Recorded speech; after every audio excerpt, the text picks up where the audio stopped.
رح احكي لكم حكاية بكتاب مخباية.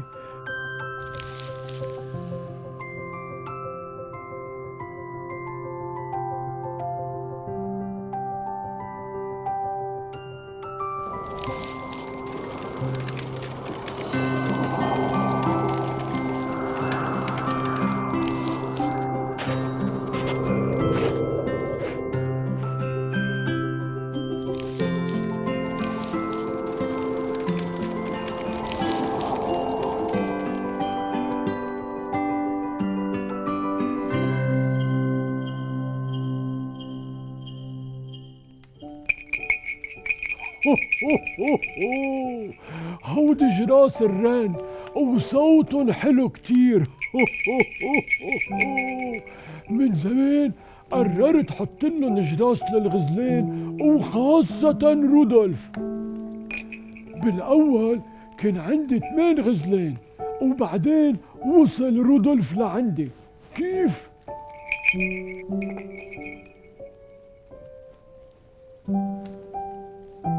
رح احكي لكم حكاية بكتاب مخباية، انتبهوا واسمعوها منيح من الأول للنهاية.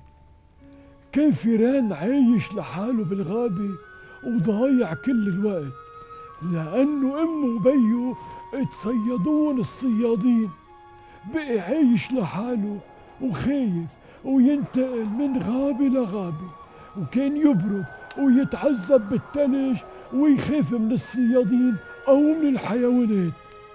مرة بيكون في بالغابة ان سيرفيتور من عندي اسمه ريمرام، عم بيجمع أكل للغزلان وبيتلاقى بغزال مهضوم. لما شافه هرب الغزال وتخبى ورا الشجر. جرب يقرب منه ما كان يخليه، وصار ريمرام يحكي معه ويخبره انه هو عايش بالفويه دو بير نويل ومنه صياد وما رح يأذيه. فحطله اكل على الارض وشوي شوي قرب الغزال وصار ياكل. جرب ريمرام انه يغنجه، هرب، ترك له الاكل على الارض ومشي. الغزال اكل بسرعه وصار لاحق السيرفيتور، بس ريمرام كان شايفه وعرف انه ماشي وراه. ضل ماشي توصل على الفويه، وصار الغزال واقف بالجنينه. بفوت ريمرام لعندي وبيخبرني انه في غزال لحقوا لهون. بتطلع من الشباك وبشوفه، ولما بلشت تعتم الدنيا قرب الغزال ونام قدام الباب. فتحت الباب وقربت لحده ما هرب، وكان مبين عليه انه جوعان وتعبان وبردان. ويلي لفتني اكتر شي منخاره الاحمر. بصير غنجه ما بيتحرك، بهديه وباخده على الاسطبل، وبيكونوا بقية الغزلان نايمين. أكل ونام، وأنا رجعت على الفوية. تاني يوم بيوعوا الغزلان كلهم وبيلاقوا غزال جديد معهم، فبيتعجبوا وما بيعرفوا من وين اجا. وهو يا حرام كان غافي ومرتاح لأنه صار له زمان بالغابة ضايع وتعبان. بس فتح عيونه لقيهم كلهم مجمعين حواليه. اتفاجأ وخاف وجرب يهرب، بس الباب كان مسكر، فبيقعد بالزاوية وما بيعود يتحرك. ولما أنا وعيت من النوم رحت على الاسطبل تشوفه، بلاقيه لحاله بالزاوية. بقرب صوبه وبحط له أكل ومي. بالأول ما أكل ولا شرب. صرت غنجه وقلت له إنه أنا بيرنويل وهيدا هون الفوية، والران الباقيين بجروا الترينو تروح وزع الهدايا ليلة عيد الميلاد. شو رأيك أنت تساعدنا؟ لما سمع الخبرية انبسط وحسيته ارتاح، وصار منخاره أحمر، أحمر كتير كأنه مضوى. وأكل وقرب لحد بقية الغزلان وصار كتير مرتاح. تركته يتعرف عليهم ورح تجيب له جرس تعلق له اياه. ومثل ما بتعرفوا كل رين عنده جرس، وإذا شي مرة راح شي غزال على الغابة منعرف وينه وما بضيع، لأن منلحق صوت الجرس، وصوت الجرس ببعد عنهم بقية الحيوانات. وصوت جراز الغزلان كل الولاد بحبوه لأنه بيعرفوا إنه بير نويل وصل. بس جرس رودولف إله غير قصة. هو هو هو هو. في مرة واحد اسمه المشان بلو بجيب جرس الغزلان وبيصير يبرم على البيوت ويرن بالجرس، فالولاد بيفكروا انه هيدا بير نويل وصل وبينبسطوا وبيصيروا ينطوا ويغنوا وناطرين الكادو. بس المشان بلو كان يهرب، ولما الولاد ما يلاقوا في حدا يزعلوا ويصيروا يبكوا. ولما اوصل انا افيك ليرين ما كانوا يصدقوني ويفكروا انه هيدا المشان بلو، فبقرر اشطو الجرس بس ما كنت لاقيه. ضليت ابرم عليه تلقيت بيته وطلبت من الرن يساعدوني تناخد الجرس.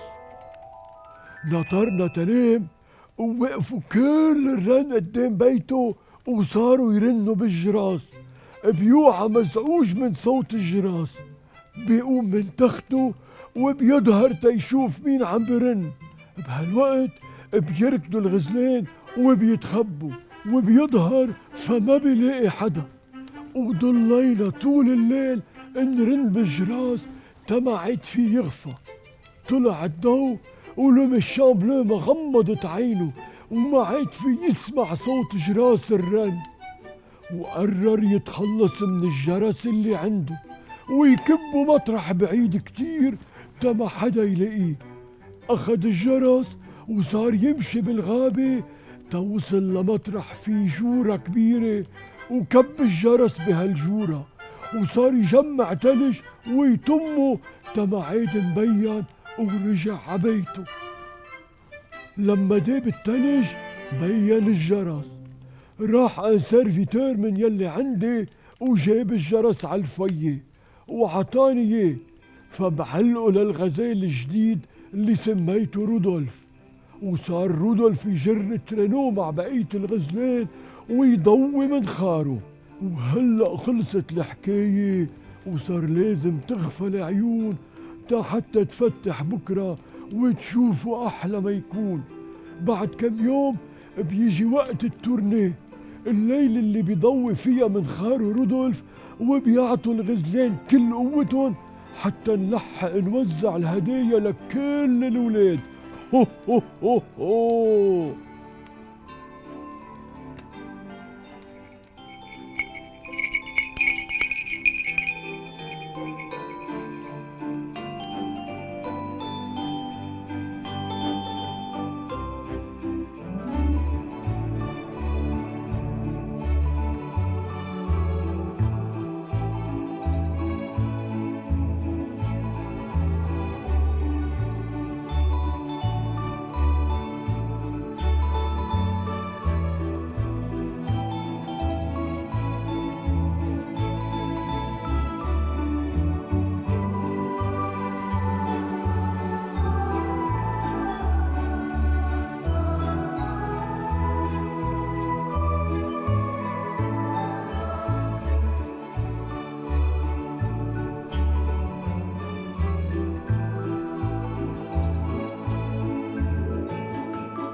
إذا ما لحقتوا تحضروا الحلقة على فيسبوك فيكن تشوفوها على يوتيوب.